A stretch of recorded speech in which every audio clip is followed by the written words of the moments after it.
Dan tugas ombudsman itu adalah menerima keluhan atau pengaduan atau laporan masyarakat itu. Tetapi ombudsman sendiri kalau yang termaktub di dalam Undang-Undang 37 tahun 2008, dia merupakan lembaga negara. Memiliki wewenang untuk melakukan pengawasan terhadap penyelenggara pelayanan publik. Apa itu ombudsman? Ombudsman adalah sebuah lembaga negara yang mengawasi penyelenggaraan pelayanan publik. Kita mengetahui Indonesia termasuk salah satu negara yang pelayanan publiknya masih belum baik, masih diskriminatif. Menyadari akan hal itu, pentingnya pelayanan publik, Presiden pada masa itu di bawah Gus Dur itu menyadari pentingnya suatu lembaga yang khusus untuk mengawasi pelayanan publik. Tetapi kemudian keseriusan pemerintah bertambah kuat dengan juga memperkuat lembaga yang namanya ombudsman. Kepres itu kemudian diganti dengan undang-undang. Maka melalui undang-undang ini, yang tadinya berbentuk komisi berubah menjadi lembaga negara. Ombudsman berasal dari bahasa Skandinavia kuno yang berarti perwakilan. Akar kata ombudsman berasal dari kata umbud atau ombud yang artinya proksi atau wali amanat atau attorney yang berarti pengacara. Di berbagai negara, ombudsman dipandang sebagai kuasa hukum yang membela, melindungi, dan memperjuangkan hak-hak masyarakat. Tidak hanya di Indonesia, saat ini di seluruh dunia ada 170 ombudsman yang tergabung dalam International Ombudsman Association. Pelayanan publik yang diawasi oleh ombudsman mencakup dua kategori. Yang pertama adalah pelayanan yang diselenggarakan oleh instansi pemerintahan, badan usaha milik negara, badan usaha milik daerah, serta badan hukum milik negara. Dan yang kedua adalah pelayanan yang diselenggarakan oleh badan hukum swasta atau perorangan yang sumber pendanaannya berasal dari APBD atau APBN baik sebagian maupun keseluruhannya. Lingkup pelayanan publik itu apa saja ya? Ternyata ada banyak sekali lingkupnya.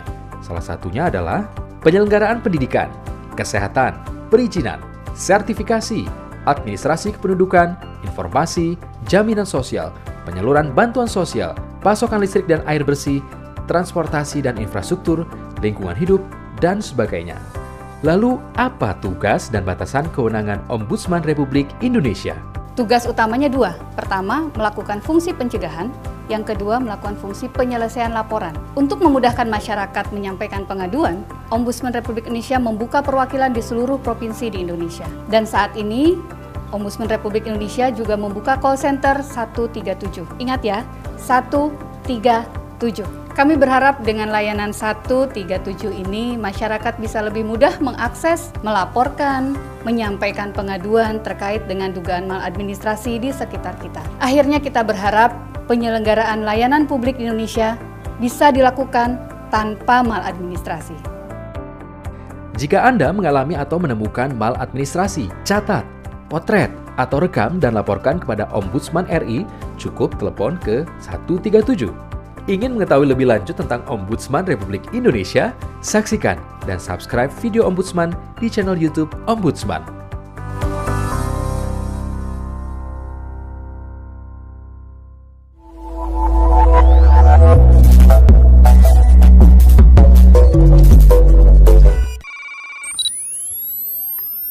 Assalamualaikum warahmatullahi wabarakatuh. Hai Sabki, kembali lagi di podcast Meraki bersama aku Firly Dikarao. Gimana nih kabar Sabki hari ini? Semoga sehat-sehat aja ya.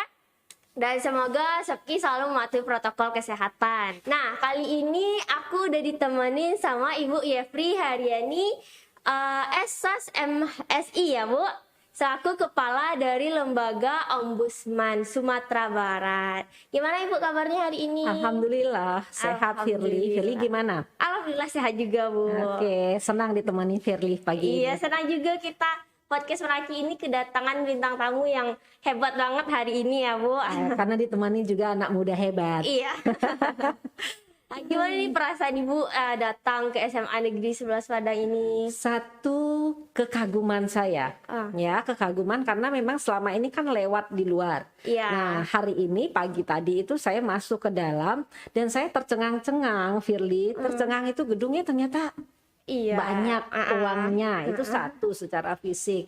Yang kedua kita temukan banyak tanaman-tanaman dan ini sekolah yang hijau sekali gitu betul, ya. hijau. Di belakang juga ada perbukitan, air mengalir dan suasananya sangat enak. Artinya di dalam kondisi seperti ini saya membayangkan suasana pembelajaran yang nyaman, damai, penuh cinta. Tadi disampaikan hati kita tenang menerima pelajaran dan itu pasti banyak anak muda yang smart yang diproduksi dari sekolah ini. Iya, pastinya dong Bu. Iya, yakin saya itu. Nah, kita kan mau bahas-bahas tentang ombudsman ya Bu. Sependek pengetahuan Firly, ombudsman itu tuh lembaga yang menampung keluhan masyarakat ya Bu. Mungkin teman-teman yang nonton nih Bu, ada yang belum tahu, bahkan mungkin ada yang baru dengar kalau ada loh lembaga yang namanya itu ombudsman. Kalau boleh nih Bu, ombudsman itu sebenarnya apa Bu, lembaga apa? Oke, yang Firly sampaikan itu ya sebagian tugas ombudsman itu adalah menerima keluhan atau pengaduan atau laporan masyarakat itu. Tetapi ombudsman sendiri kalau yang termaktub di dalam Undang-Undang 37 tahun 2008 dia merupakan lembaga negara. Oke. Memiliki wewenang untuk melakukan pengawasan terhadap penyelenggara pelayanan publik.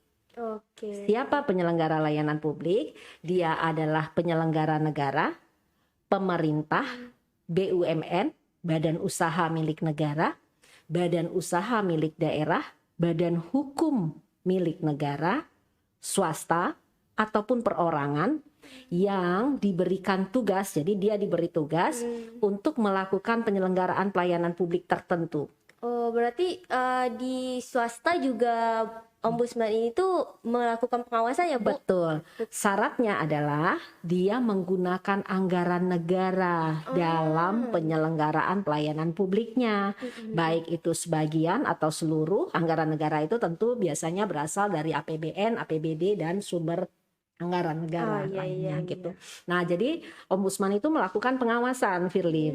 Pengawasan itu dilakukan dalam bentuk tugas, akhirnya tugasnya ombudsman diantaranya itu adalah melakukan berbagai upaya pencegahan terhadap berbagai potensi masalah maladministrasi yang terjadi di penyelenggara pelayanan publik. Oke. Ya, terus yang tadi yang Firly sampaikan, menerima laporan masyarakat atau pengaduan masyarakat yang kemudian jika laporan itu memenuhi persyaratan maka ombudsman akan melakukan pemeriksaannya. Oke. Itu jadi memang dia lembaga negara. Oke.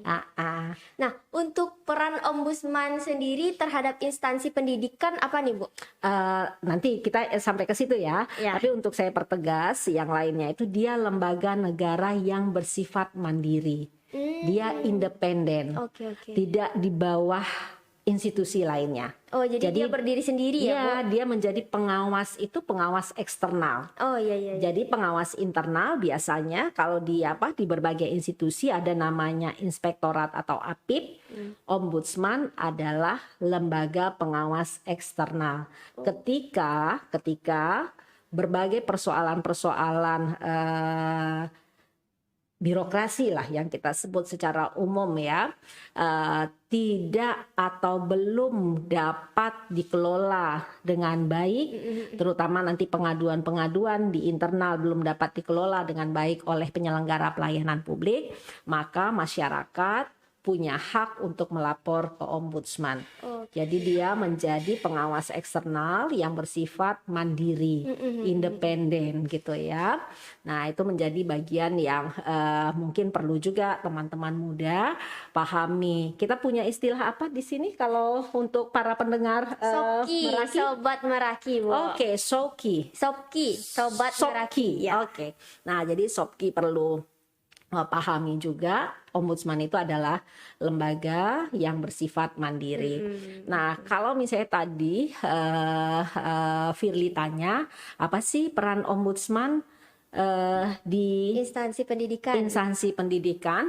Nah, sebetulnya instansi pendidikan, sekolah misalnya ya, atau dinas pendidikan secara keseluruhan sekolah diantaranya, itu kan adalah unit pelayanan publik. Iya.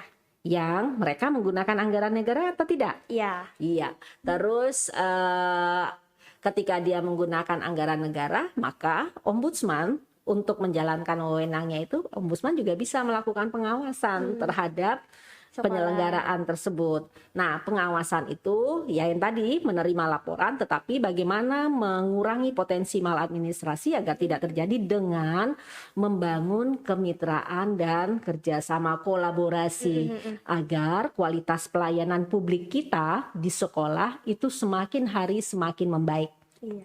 Oke. Bagaimana caranya supaya dia bisa menjadi membaik? Maka ombudsman akan melakukan, bisa bentuknya itu melakukan menerima konsultasi dari guru kah, dari komite kah, atau dari siapakah untuk melakukan upaya percepatan peningkatan kualitas pelayanan publik yang ada di sekolah-sekolah gitu.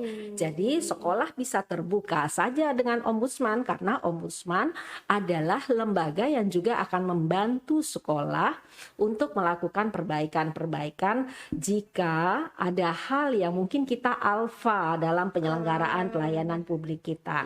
Nah, untuk warga sekolah tentunya ombudsman akan membangun kesadaran warga sekolah karena warga sekolah adalah warga negara Republik Indonesia yang memiliki hak untuk melakukan pengawasan penyelenggaraan layanan publik, maka ombudsman memberikan informasi agar memiliki kesadaran terlibat mengawasi penyelenggaraan pelayanan publik itu sendiri. Nah, kita punya hak untuk ngawasin gitu. Jadi kalau kita punya kesadaran mulai dari sekolah, tentunya itu akan kita bawa ke tempat tinggal kita. Karena layanan publik yang kita hadapi untuk warga sekolah, misalnya kawan-kawan Shopee itu tentu ada di luar sekolah gitu ya. Misal layanan tadi saya dengar salah seorang teman Firly menyampaikan pernah bikin KTP. Tapi kalau tidak dia kenal seseorang di dalam di kantor tempat dia bikin KTP itu akan lama. Nah, artinya kenapa orang harus mengenal dan dekat dulu? Ada hubungan tertentu dulu. Padahal setiap warga negara itu punya hak yang sama tanpa diskriminasi untuk mendapatkan layanan publik yang berkualitas. Nah, ini kan jadi catatan kita. Maka kami harus tegaskan bahwa yang diawasi oleh ombudsman itu adalah tindak maladministrasi. Nah, tindak maladministrasi itu apa? Pasti itu pertanyaannya, ya kan?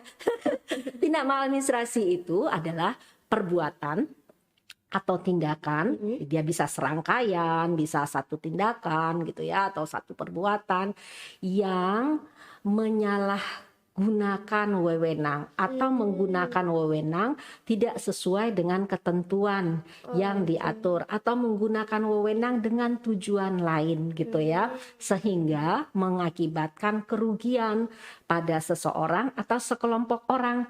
Jadi ombudsman itu bekerja untuk mendukung seseorang ataupun sekelompok orang yang dirugikan haknya atas penyalahan gunaan wewenang itu tadi, dan dia berdampak kerugian kepada individu atau kelompok itu secara material ataupun immaterial. Jadi misalnya kayak pembuatan KTP tadi ya Bu, kalau kita kenal orang di sana bikinnya cepat. Jadi orang-orang yang nggak kenal sama pegawai di sana jadinya lama. Itu kan dia dirugikan ya Bu. Berarti ombudsman ini bisa ya Bu menampung keluhan-keluhan seperti itu. Betul, bisa menampung itu karena tadi lagi-lagi ya kita pertegas ya, ombudsman itu menerima laporan pengaduan terkait kerugian individu atau kelompok terhadap penyelenggaraan pelayanan publik.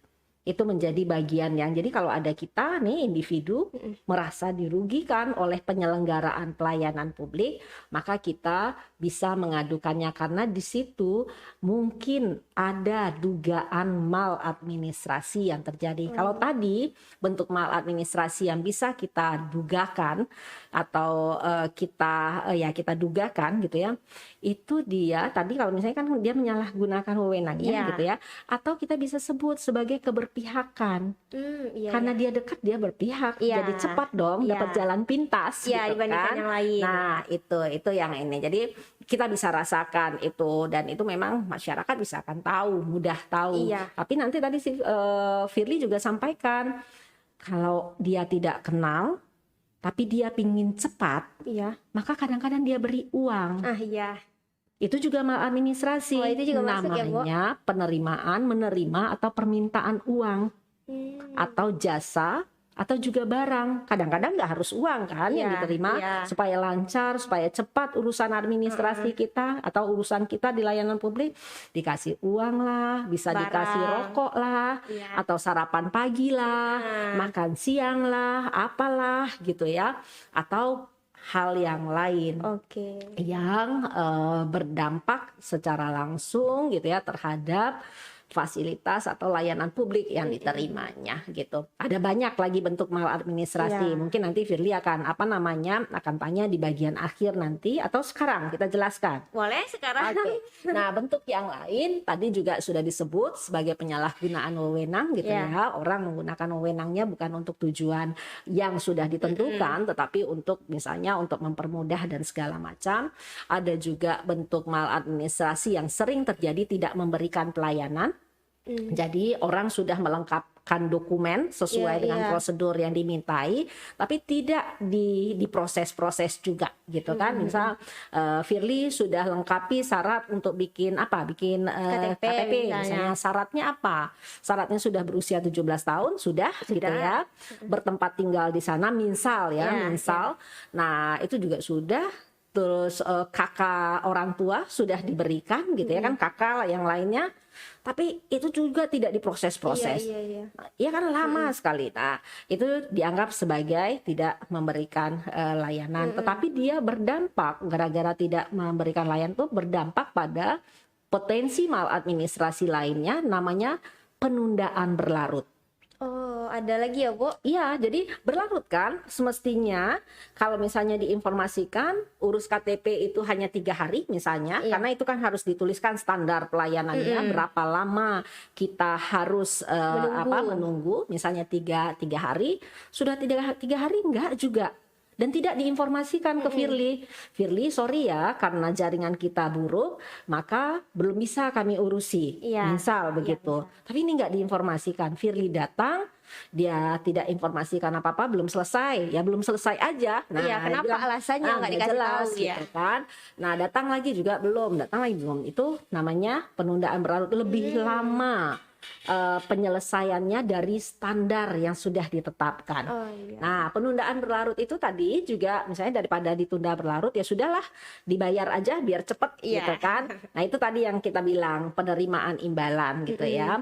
Atau juga bisa karena dia tadi kita sebut penyalahgunaan wewenang, dia nggak ikut prosedur lagi, berpihak misalnya tidak ikut prosedur lagi. Mestinya Firly dari RT harus ke lurah, setelah itu ke camat, tapi karena ada sesuatu, ada Ya. seseorang keberpihakan atau penyalahgunaan wewenang, Langsung Firly bisa loncat. langsung loncat ke Kota Kecamatan. Padang atau Oh. kecamatan gitu, ambil langsung gitu Iya. ya. Nah, itu juga tidak sesuai dengan prosedurnya. Jadi kita bisa sebut sebagai penyimpangan prosedur gitu ya, di antara contohnya. Terus bisa lagi yang lain bentuknya diskriminatif. Oh, diskriminatif itu Iya. juga ya, Bu? Ya, diskriminasi. Misal diskriminasi? Oh ya, karena Firly atau ada orang karena keterbatasan kemampuannya gitu ya, keterbatasan kemampuan misalnya dia mau urus KTP tapi kemampuan bicaranya kurang karena dia tunarungu gitu ya, maka itu jadi lambat apa segala macam atau tidak dilayani segala macam atau diabaikan. Nah, itu tindakan diskriminasi yang dilakukan. Ada juga bentuk lain namanya tidak kompeten. Gimana tuh, Bu? Tidak kompeten itu Firly dilayani oleh orang yang sebetulnya tugasnya nggak itu. Oh, iya. Atau nanti gini, di sekolah harusnya belajar bahasa Inggris itu dengan orang yang betul-betul punya Paham, kompetensi untuk ngajar bahasa Inggris. Tapi ternyata yang ngajar itu bukan gitu kan. Malah yang ngajar guru ekonomi. Kalau nantinya. kemampuan kompetensinya ada, itu bisa kan? Iya. Dia punya sertifikat untuk bisa ngajar bahasa Inggris, itu boleh gitu. Tapi ternyata dia nggak punya sertifikat, kemampuannya juga terbatas, semua juga dia tidak optimal capable gitu. gitu kan? Nah akhirnya itu kan merugikan. Iya, jadi pelayanan yang Firly dapatkan nggak optimal gitu lah ya, Bu. Ya, jadi kompetensinya itu dipertanyakan. Atau Firly datang ke satu institusi yang ngurusin Firly anak magang. Nah, iya. Nah itu kan ada gitu Iya, kan. ada. Nah yang kayak begitu itu misalnya. Terus juga hal yang lain itu tadi sudah banyak ya, udah berapa tadi, dia ada 10. Kompeten udah semua kah ya yang saya sebutkan itu gitu ya. Tapi itulah beberapa di antara bentuk maladministrasi yang sering terjadi di penyelenggara pelayanan publik, sehingga kita perlu aware terkait dengan itu. Kita perlu paham, membuka mata kita. Kalau ada tindakan yang seperti ini, maka kita sudah merasa kita mendapatkan tindakan yang kurang pas dalam penyelenggaraan layanan publik, dan kita punya hak mengadukan ke institusi itu. Jadi pertama kita harus adukan dulu ke institusi itu. Maka kewajiban institusi penyelenggara layanan publik adalah membuat saluran pengaduan internal. Harus ada tempat ngadu secara internal. Jadi ngadu dulu ke sana. Setelah kita ngadu ke sana dan tidak mendapatkan respon yang dalam jangka waktu tertentu, biasanya 14 hari, maka setiap orang punya hak untuk mengadu ke ombudsman. Oke. Nah kan Ibu tadi bilangnya setiap orang punya hak ya Bu untuk mengadu ke ombudsman ini.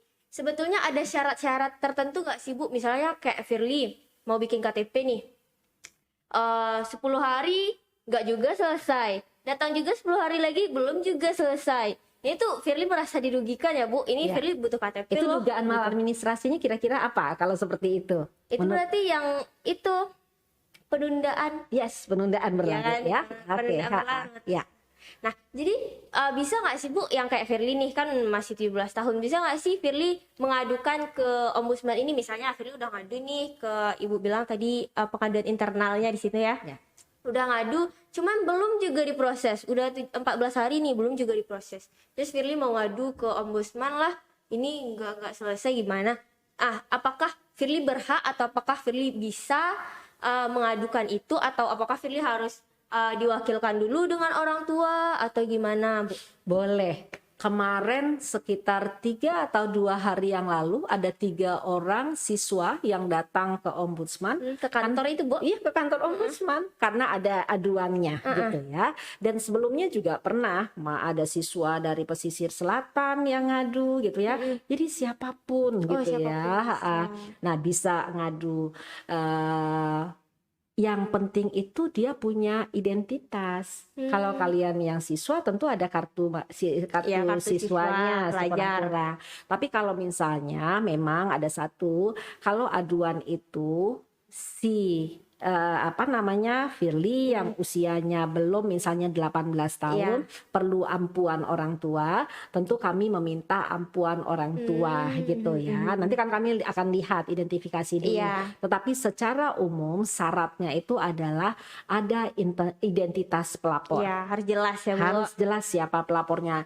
Ombudsman nggak akan terima laporan yang bentuknya itu kalau kita bilang surat kaleng-kah, orang mengirimkan sesuatu tapi nggak jelas gitu ya, itu nggak bisa. Selain identitas juga memastikan bahwa laporan itu sudah diadukan terlebih dahulu ke penyelenggara pelayanan publik di mana masalah itu terjadi. Hal yang lain adalah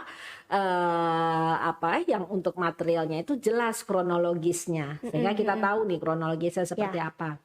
Dan perlu untuk memperhatikan bahwa ombudsman menerima laporan yang usianya belum lebih 2 tahun, Fir.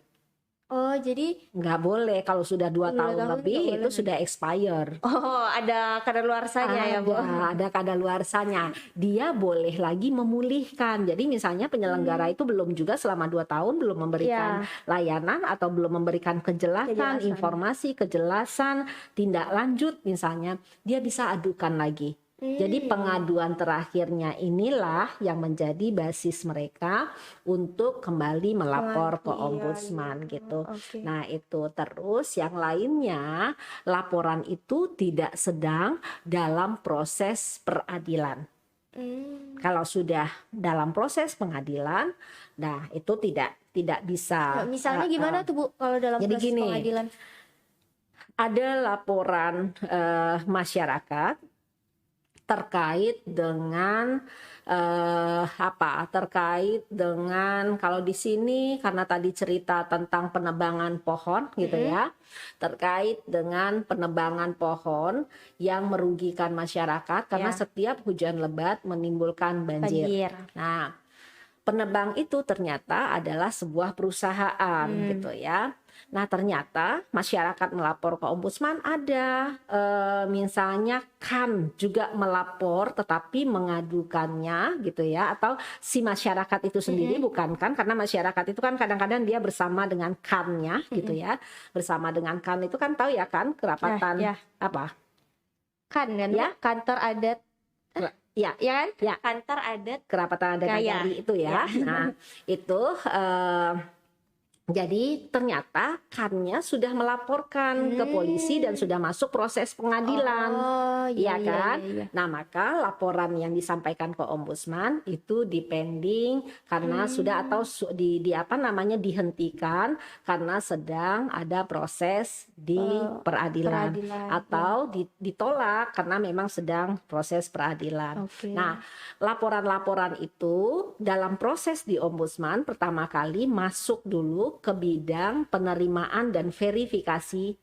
laporan. Ya. Jadi masuk dulu ke bidang itu karena dia akan dilihat dulu, akan diverifikasi dulu syarat-syarat tadi, syarat formil dan syarat material yang seperti kita sebut tadi, KTP dan identitas, Ya, identitas. dan bukti pengaduan itu merupakan syarat formilnya, dan syarat materialnya diantaranya adalah kronologis itu tadi gitu.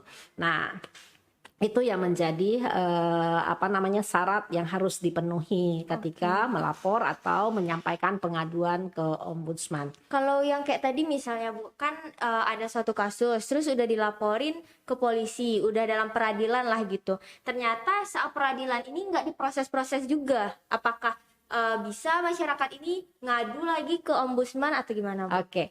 Terkait dengan proses di pengadilan itu masih bisa dilaporkan. Oh, masih bisa. Tapi putusan pengadilan itu nggak bisa dilaporkan. Kita keberatan kan, misalnya kan Iya. ada yang keberatan dengan putusan pengadilan itu nggak bisa dilaporkan ke ombudsman. Tapi prosesnya itu bisa. Tapi juga yang terpenting sebetulnya kalau di pengadilan itu ada yang namanya pengawas pengadilan itu sendiri gitu. Nah paling utama dilakukan ke pengawas pengadilan itu sendiri gitu. Itu utama dulu. Kemudian ombudsman akan melihat di bagian yang lainnya terkait itu. Jadi memang setiap misalnya juga ASN kalau kalau mau mengadu kita lihat substansinya, kadang-kadang kita pikir oh ini jangan ke ombudsman dulu tapi ke komisi ASN dulu gitu. Jadi memang ada banyak tempat pengaduan Firly, sehingga dia nggak mesti juga semua harus ke ombudsman. Iya, langsung loncat ke ombudsman ya, Bu. Tapi ombudsman bisa memberikan saran agar, karena kan ombudsman selain menerima pengaduan juga menerima konsultasi. Konsultasi juga diterima ya, Ya, Bu? jadi kan ada orang nggak paham terkait dengan ini, saya tuh sudah dirugikan seperti ini, sudah ini seperti ini gitu ya. Saya sudah di proses pengadilan seperti ini apa segala macam.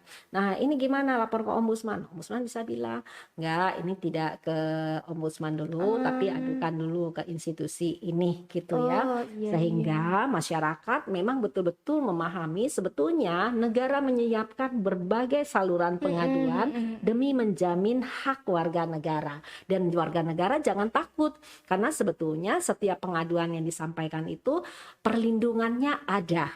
Kita juga punya hak ya Bu buat ngadu terhadap pelanggaran-pelanggaran seperti itu. Betul. Jadi memang mari kita bicara gitu ya. Mari kita awasi, mari kita laporkan. Itu menjadi bagian yang terpenting gitu. Nah, biasanya nih Bu, ombudsman setelah menerima keluhan-keluhan dari masyarakat nih Bu, apa tindak lanjutnya nih Bu terhadap keluhan tersebut? Kalau tindak lanjutnya ada beberapa ya. Tadi yang saya sampaikan sedikit tadi sempat kita ulas. Ketika sudah laporan itu diterima, syaratnya sudah lengkap dan artinya laporannya itu syarat sudah lengkap dan dia diterima, maka ombudsman akan melakukan pemeriksaan untuk laporan tersebut. Untuk melaksanakan kerja pemeriksaan itu atau tugas pemeriksaan itu, maka ombudsman bisa melakukannya dengan permintaan klarifikasi atau penjelasan kepada pihak terlapor dengan bisa bersurat, bisa meminta langsung. Oh, bersurat nggak didatangi langsung itu Bu tempatnya? Iya, kalau bersurat kan kita kirim surat untuk meminta penjelasan, terus dijawab, kita sampaikan ini harus dijawab setelah 14 hari setelah surat diterima. Jadi memang di undang-undang dituliskan itu si terlapor harus menjawab 14 hari setelah surat itu diterima. Kalau itu nggak dijawab, kita bisa mengirimkan kembali permintaan yang kedua. Nah, kalau tidak, kita bisa, karena ini saya harus sampaikan juga, ombudsman itu selalu melakukan cara-cara yang kita sebut itu magistrator of influence. Jadi memberikan pengaruh baik kepada terlapor ataupun kepada pelapor untuk mereka, terutama terlapor, untuk melakukan perbaikan, untuk menyadari bahwa dirinya dimungkinkan atau institusinya dimungkinkan dimungkinkan, ini kan setelah tak bersalah dulu ya, dimungkinkan melakukan tindakan yang ada dugaan maladministrasi seperti yang dilaporkan oleh si pelapor ini gitu. Nah, ketika itu dimungkinkan, maka kerjasama atau ya itu artinya kerjasamanya agar laporan ini bisa segera diperiksa, bisa segera diselesaikan adalah dengan menjawab surat tadi. Menjawab. Kalau enggak juga dijawab Bu, udah 2 kali belum juga dijawab. Gimana tuh Bu? Apakah ombudsman ini langsung datang ke sana atau gimana? Bisa datang ke sana, tapi ada proses yang lain. Jadi bisa datang ke sana, kemudian dimintai keterangan atau segala macam. Tetapi hal yang lain yang bisa juga dilakukan oleh ombudsman, kalau bersurat itu kan baik ya, memanggil. Oh, memanggil. Jadi ada surat panggilan. Surat panggilan pertama, surat panggilan kedua, dan berikut itu surat panggilan paksa. Jadi bisa memaksa untuk memberikan penjelasan. Nggak mau juga ya dipaksa. Dan kalau sudah panggilan paksa itu menggunakan kekuatan kepolisian. Yang melibatkan kepolisian. Iya, tapi sampai saat ini, misalnya kalau ditanya Ombudsman Perwakilan Sumbar, pernah nggak ya menggunakan panggilan paksa? Belum pernah. Oh, belum pernah. Karena memang itu adalah cara terakhir. Iya, paling kasarnya lah ya Bu. Dan sampai saat ini, hampir semua penyelenggara pelayanan publik yang dilaporkan oleh masyarakat itu cukup kooperatif untuk menindaklanjuti penanganan atau pemeriksaan laporan yang dilakukan oleh ombudsman. Nah, meskipun ada yang lama berlarut gitu ya, tapi memang kita dari waktu ke waktu selalu menghimbau ini merupakan satu kewajiban dari penyelenggara pelayanan publik untuk memastikan semua laporan-laporan masyarakat kita tangani secara cepat gitu ya, dan itu menjadi ya artinya kalau dia punya tanggung jawab dan dia wajib untuk menyelesaikan laporan-laporan itu dan wajib hadir untuk setiap undangan yang disampaikan oleh ombudsman gitu. Itu yang menjadi bagian yang terpenting, sehingga memang lagi-lagi kita harus sampaikan, Firly, kerja ombudsman ini adalah kerja untuk mewujudkan kualitas pelayanan publik yang baik. Kualitas pelayanan publik yang baik itu adalah PR dari yang namanya upaya untuk mewujudkan good dan clean governance. Jadi bagaimana mewujudkan tata kelola pemerintahan yang baik dan bersih itu adalah dengan memastikan bahwa berbagai hal yang terkait dengan pengaduan masyarakat atau pengelolaan atau kualitas pelayanan publik itu menjadi bagian yang harus dilakukan perbaikan dari waktu ke waktu melalui saran masyarakat, kritikan masyarakat, atau hal lain yang dilihat oleh ombudsman atau siapapun agar layanan publik ini menjadi baik dari waktu ke waktu. Ini adalah PR dari reformasi birokrasi. Karena tadi kita belum sempat sebetulnya bercerita tentang sejarah lahirnya ombudsman Oh, iya. itu sendiri, ya Iya, kan? harusnya itu di awal tadi nggak ya, Bu. apa-apa, kita ngomong di bagian belakang atau di bagian tengah, karena memang ternyata kenapa ombudsman itu menjadi penting dan negara ingin menghadirkan ombudsman sebagai lembaga negara untuk melakukan pengawasan penyelenggaraan pelayanan publik, karena ketika reformasi itu disadari negara menjadi menjadi punya masalah yang banyak sekali, ada korupsi, ada maladministrasi, ada Iya. yang lainnya, itu dikarenakan oleh birokrasi kita yang bobrok. Oh, gak becus ya, Bu. Budaya birokrasi kita yang tadi itu, yang bisa ya kalau bahasanya Firly yang tidak becus, Iya. yang sewenang-wenang, yang tidak mempertimbangkan hak masyarakat, warga negara gitu. Maka hampir seluruh warga negara Indonesia dari berbagai komponen menyatakan, ayo kita lakukan perubahan yang sistemik untuk ini gitu ya. Nah, maka perubahan itu dilakukan dengan melakukan reformasi ini. Reformasi, satu PR reformasi di antara banyak PR reformasi yang sudah ada itu adalah reformasi birokrasi. Nah, reformasi birokrasi ini maka lahir satu TAP MPR agar terjadi upaya pemberantasan korupsi dan maladministrasi yang harus dibersihkan itu, maka lahirlah KPK dan didoronglah dari TAP MPR itu untuk melahirkan KPK dan Ombudsman. Oke. Nah, Jadi ombudsman ini di setiap provinsi di Indonesia itu ada, Bu? ada. Oh, Kalau ombudsman di setiap provinsi Indonesia itu ada. Jadi sekarang kantor perwakilan ombudsman itu ada di 34 provinsi. Kantor pusatnya itu ada di Jakarta. Ombudsman dipimpin oleh 9 orang. 1 orang ketua merangkap anggota. Iya. 1 orang wakil ketua merangkap anggota, dan 7 orang anggota ombudsman yang ada di kantor pusat. Kemudian pimpinan ombudsman memilih atau mengangkat kepala perwakilan sebagai wakilnya di masing-masing provinsi. Oh, seperti itu Ya. ya, Bu.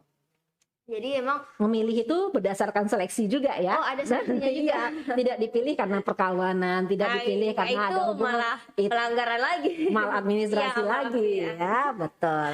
Administrasi. Tapi tidak demikian, tetapi diproses dengan prosedur dan tata cara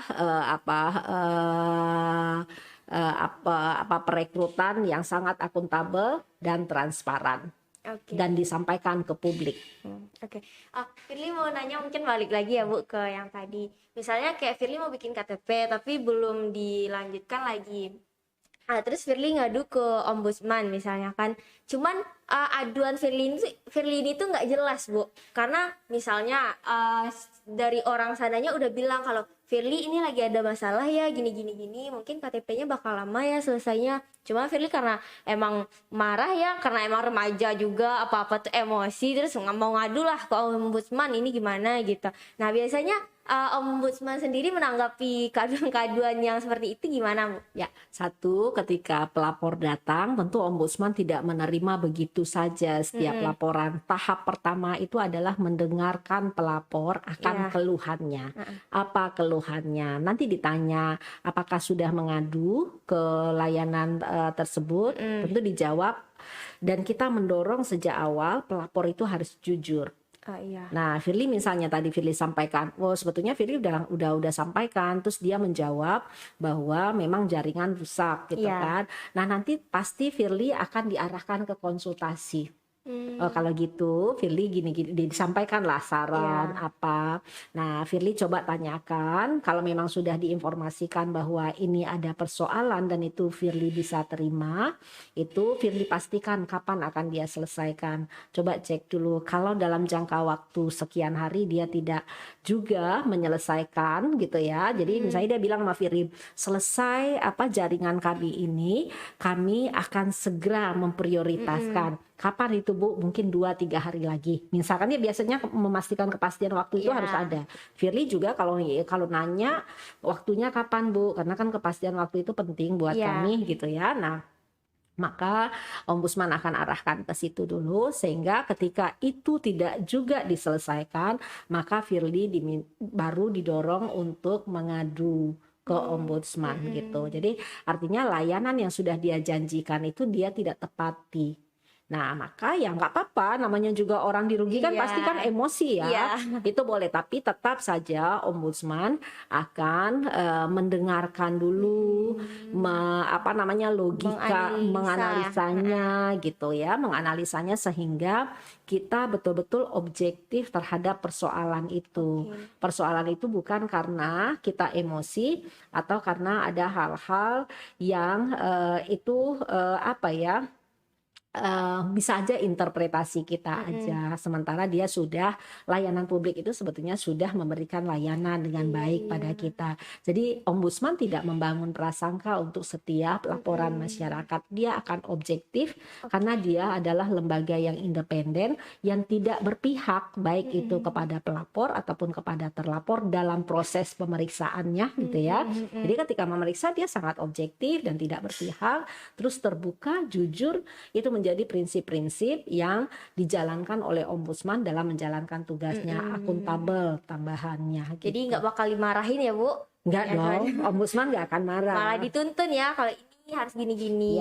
Ya, karena memang kan salah satu perannya ombudsman itu adalah memberikan informasi, pengetahuan kepada masyarakat sehingga masyarakat memahami apa itu maladministrasi sebetulnya dan bagaimana mereka harus mengadu, sehingga ketika dia datang, walaupun datang dengan tujuan mengadu, mungkin saja pada tahap itu dia belum bisa mengadu, dia baru bisa berkonsultasi. Nah, nanti akan disampaikan kalau misalnya ibu dan bapak atau bapak sudah atau adik sudah pada proses ini. Nah, kemudian itu tidak ditindaklanjuti, silahkan untuk mengadu kepada ombudsman gitu. Dan tidak jarang juga Firly sebetulnya masyarakat melaporkan secara internal institusi yang melakukan dugaan maladministrasi itu melalui surat kepada institusi tertentu. Misalnya kita ambil mereka komplain ke dinas sosial karena bantuan sosial yang mereka nggak dapatkan, tapi mereka tembuskan ke ombudsman. Langsung loncat gitu ya Bu? Enggak, itu enggak loncat. Jadi laporannya tetap ke dinas sosialnya, tetapi tembusannya ke ombudsman. Maka setiap tembusan yang masuk, surat tembusan yang masuk ke ombudsman yang jelas alamatnya, ombudsman akan balas. Jadi kan banyak institusi kalau tembusan dia kan nggak perlu balas, hanya pemberitahuan. Tapi ombudsman akan balas tembusan itu dengan menginformasikan jika institusi yang disurati tidak memberikan tanggapan, maka laporlah ke ombudsman. Jadi itu bagian dari mendidik masyarakat.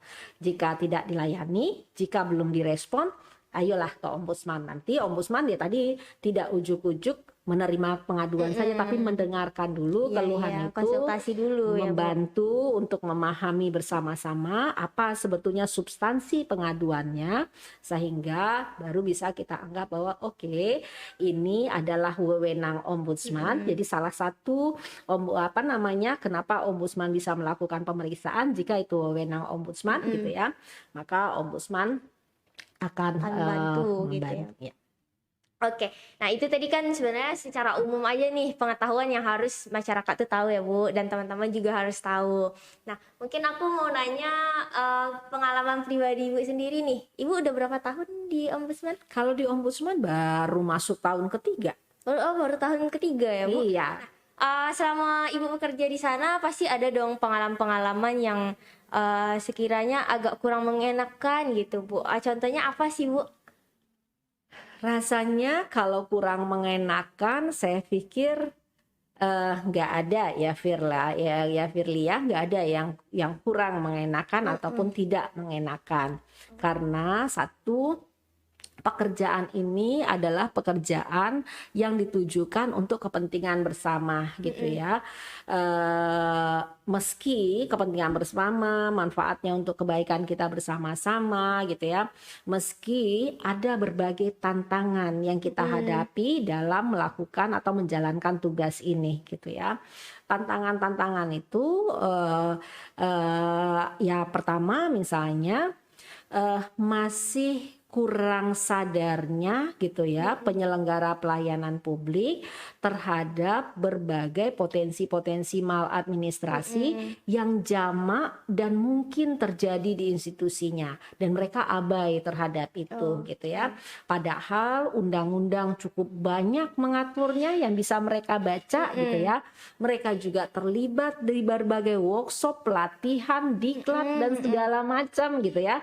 Tapi belum juga belum juga belum juga berupaya untuk melakukan perbaikan, mengimplementasikan. Itu tantangan kita di dalam upaya-upaya kita memastikan good dan clean governance itu bisa good dan clean governance itu terjadi gitu ya, dan bisa diwujudkan secara bersama-sama sehingga reforma birokrasi yang bersih itu menjadi bagian yang betul-betul wujud tata kelola kita dalam penyelenggaraan pelayanan publik. Itu tantangan satu gitu ya. Tantangan yang lain memang sebetulnya tadi yang disampaikan juga oleh teman-teman Firly gitu ya, karena memang ombudsman itu sebagai institusi yang usianya masih muda, maka banyak masyarakat yang belum mengenalnya. Nah, ketika masyarakat belum mengenalnya, maka masyarakat pun belum mengaksesnya secara optimal. Padahal di negara-negara maju keberadaan ombudsman itu menimbulkan banyak laporan-laporan yang kadang-kadang jumlah laporan itu melebihi jumlah warga negaranya gitu ya. Ya, Bu. Ya, karena memang kesadaran untuk melaporkan itu cukup tinggi. Ya. Bukan berarti pula mereka melaporkan itu karena layanan publiknya buruk, enggak. Tetapi kesadaran mereka untuk memberikan kontribusi agar layanan publik itu semakin membaik dari waktu ke waktu. Nah, itu menjadi bagian penting. Jadi buat penyelenggara pelayanan publik, kalau ada orang atau pelaksana pelayanan publik, pegawai-pegawai yang kan kita pegawai-pegawai di penyelenggara layanan publik itu, setiap ada pengaduan masyarakat itu harus kita pastikan itu bukan karena mereka benci atau karena marah terhadap layanan kita, tapi karena mereka sayang, cinta, dan ingin layanan ini semakin baik dari waktu ke waktu. Maka kita harus menerimanya gitu ya. Nah, jadi masyarakat pun belum banyak mengenal dan aduan itu masih terbatas gitu ya. Padahal persoalan pelayanan publik tentu sering dan jamak dirasakan oleh masyarakat. Itu juga menjadi tantangan kita dalam melaksanakan kerja-kerja untuk dari waktu ke waktu berupaya meningkatkan kualitas pelayanan publik itu sendiri. Itu dua di antaranya. Oke, berarti itu tantangannya tadi ya, Bu. Dua di antara yang banyak lah sebetulnya ya, Bu. Yang menjadi tantangan kita itu. Nah, untuk hal menyenangkan yang Ibu rasakan atau pengalaman yang berkesan menyenangkan selama Ibu kerja di ombudsman ini, karena ombudsman ini tuh berarti dia kontak dengan semua masyarakat ya, Bu, pada tingkat-tingkat tertentu, pokoknya semuanya lah dari atas sampai bawah gitu kan, Bu. Gimana sih pengalaman menyenangkan Ibu gitu? Itu banyak pasti, Fir, terutama juga oleh kawan-kawan asisten ombudsman yang bekerja langsung dengan masyarakat yang datang. Karena tadi saya belum sempat sampaikan juga bahwa banyak warga masyarakat yang datang ke ombudsman itu adalah mereka dengan tingkat pendidikan kadang-kadang tidak terlalu tinggi. Mereka bukan dari golongan masyarakat menengah ke atas gitu ya. Mereka kadang datang jauh dari pelosok sana karena ingin mengadukan saja layanan publik di kampungnya yang kurang berpihak kepada hak-hak mereka. Nah, ketika layanan publik mereka itu, pengaduan mereka itu diterima, mereka kalau kita itu kan memang prinsipnya itu layanan publik itu kan memanusiakan manusia ya gitu ya. Nah, ketika layanan di ombudsman itu betul-betul merangkul gitu loh. Iya, menghargai mereka untuk setiap kata yang dia sampaikan gitu ya. Dan kemudian mereka merasakan ada perbaikan langsung yang mereka terima gitu ya. Itu sesuatu yang membahagiakan. Ketika masyarakat yang menerima bantuan ombudsman dalam tanda kutip laporannya ditangani itu gitu ya, mereka merasa bahwa oke, ini kami sudah dapatkan, kami sudah selesai dengan masalah ini. Itu satu kebahagiaan tersendiri buat kami. Jadi kebahagiaan masyarakat itu adalah kebahagiaan kami yang melakukan penanganan, dan kedatangan masyarakat ke Ombudsman itu juga kebahagiaan kami gitu ya. Artinya masyarakat sedang membantu negara ini untuk melakukan perbaikan melalui kedatangannya ke Ombudsman gitu. Itu merupakan satu kebahagiaan buat kita. Jadi kita tentu berharap tadi itu berbagi. Kalau kita pakai Meraki itu tadi, yang poinnya adalah cinta kasih itu gitu ya, untuk sesama gitu kan.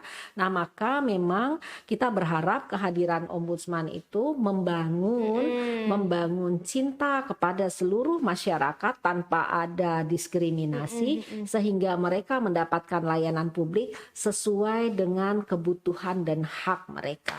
Oke, pertanyaan terakhir nih Bu. Ya. Harapan Ibu apa sih sebagai kepala lembaga Ombudsman ini, terkhususnya untuk instansi pendidikan? Harapan Ibu ke depannya gimana terhadap instansi pendidikan? Oke, kalau misalnya untuk instansi pendidikan, kita khusus aja ya buat SMA 11 gitu ya. Nah, kalau untuk instansi pendidikan nanti dia akan banyak dan itu nanti akan ngambang. SMA 11 tentunya satu, kita berharap SMA 11 sebagai SMA yang menurut kami ini SMA walaupun dia jauh, tapi ketika kita masuk ke dalam banyak hal-hal yang inovatif yang sudah dilakukan, ya kan? Nah, maka marilah SMA 11 juga melakukan berbagai upaya inovasi untuk penyelenggaraan pelayanan publiknya. Itu juga menjadi penting. Bagaimana upaya inovasi? Salah satunya adalah dengan memperkuat sistem digitalisasi dalam pelayanan publiknya. Itu menjadi bagian yang terpenting. Semua prosedur, semua standar layanan yang harus dilengkapi itu dilengkapi. Orang bisa mengakses layanan di SMA 11 dengan dari telapak tangannya sendiri, melalui jarinya sendiri. Jadi seluruh warga itu bisa mengaksesnya. Atau ada satu ruangan, kan tidak semua juga ya siswa yang punya semua sekarang sudah punya HP Android semua. Sudah ya, gara-gara banyak pembelajaran daring dulu ya, semua sudah punya HP Android semua. Jadi memang semua itu melalui jari gitu ya, sehingga orang mau mengadu itu ada aplikasi untuk mengadunya gitu ya. Nggak mesti juga sekolah harus menyiapkan satu ruangan, tapi aplikasi untuk mengadu saja sudah cukup gitu ya. Nah, berikut juga bagaimana si pengadu itu dilindungi. Nah, itu menjadi bagian yang terpenting. Tidak dia didiskriminasi pasca dia mengadu, atau dia diancam pasca dia mengadu gitu kan. Itu menjadi bagian yang terpenting untuk kita bersama-sama. Nah, kemudian saya juga senang bagaimana juga kita tetap gitu ya mengintegrasikan layanan publik kita dengan satu kelestarian lingkungan. Itu juga menjadi bagian penting dan itu ada di kita gitu, dan bagaimana kita merawatnya gitu ya. Nah, berikut juga bagaimana layanan publik di SMA 11 juga memastikan kepuasan warga sekolah itu sendiri. Maka perlu dilakukan juga survei-survei kecil terkait dengan kepuasan warga sekolah terkait layanan publik yang ada gitu ya. Nah, dari survei itu kita bisa tahu juga apa perbaikan yang akan kita lakukan. Itu kira-kira yang mungkin kita bisa lakukan dari waktu ke waktu, dan kami juga berharap kemitraan atau kolaborasi antara SMA 11 dan Ombudsman dari waktu ke waktu semakin kuat untuk melakukan perbaikan penyelenggaraan pelayanan publik ini. Itu Fir. Mungkin segitu dulu ya teman-teman. Kita makasih banget nih sama Ibu. Sama-sama. Udah menyempatkan waktunya, udah sharing-sharing ke teman-teman yang awalnya benar-benar nggak tahu ada lembaga Ombudsman ini, jadi tahu gitu, jadi tahu tugasnya tadi. Mungkin jadi sadar juga ya Bu, betapa pentingnya kita mengadu atau memberikan keluhan, bukan karena emang suatu instansi itu lalai atau gimana, karena emang kita itu peduli ya Bu sama negara kita ini untuk kemajuan lah ya Bu ke depannya gitu. Nah, mungkin segitu aja yang bisa kita, terutama ibu sih sebenarnya, mungkin itu ya Bu yang Ya. bisa disampaikan. Mungkin Ya. ada tambahan lagi Bu? Kalau ditambah lagi panjang lagi, pasti akan panjang lagi cerita Oke, kita karena oke. akan banyak ya. Tetapi satu masa bisa aja kita bikin siaran jarak jauh Iya, iya, dengan iya. menggunakan Zoom atau apa untuk memperdalam diskusi kita ini. Iya, oke. Bisa aja kita bikin diskusi rutin mingguan gitu ya. Nah, tetapi dengan menggunakan media Zoom barangkali nanti kita bisa siapkan dan kembangkan itu. Di Ombudsman ada kok yang ahli untuk Iya, menyiapkan iya, itu. Kawan-kawan punya teknologinya di Ombudsman, bisa menyiapkan beberapa hal untuk mendukung perangkat itu. Jadi bikin diskusi rutin aja kita biar semua semakin mengenal. Iya, semakin aware ya Bu. Iya, Semoga- karena kan kalau tak kenal Maka maka tak sayang. Oke. Firly pribadi juga berharap semoga bisa ketemu sama Ibu lagi di Amin, kesempatan insya lainnya ya Bu. Allah, Semoga kita datang kedepannya juga ke Ombudsman kalau Iya. lagi main Mungkin segitu dulu buat teman-teman. Aku ngingetin lagi ya untuk jangan lupa subscribe channel YouTube-nya SMA Negeri 11 Padang dan follow Instagram-nya SMA Negeri 11 Padang. Nah, kita juga terbuka atas kritik dan saran boleh di komen di kolom komentar. Mungkin segitu dulu. Terima kasih ya Bu sekali Terima lagi. kasih juga Iya. Firly, sehat selalu. Iya, Luar amin. Ibu biasa juga. ya, anak muda yang Terima kasih, smart Bu. dan punya kemampuan baik. Makasih Bu. Oke, mungkin segitu aja. Assalamualaikum warahmatullahi wabarakatuh. Waalaikumsalam warahmatullahi wabarakatuh. Wis keren banget.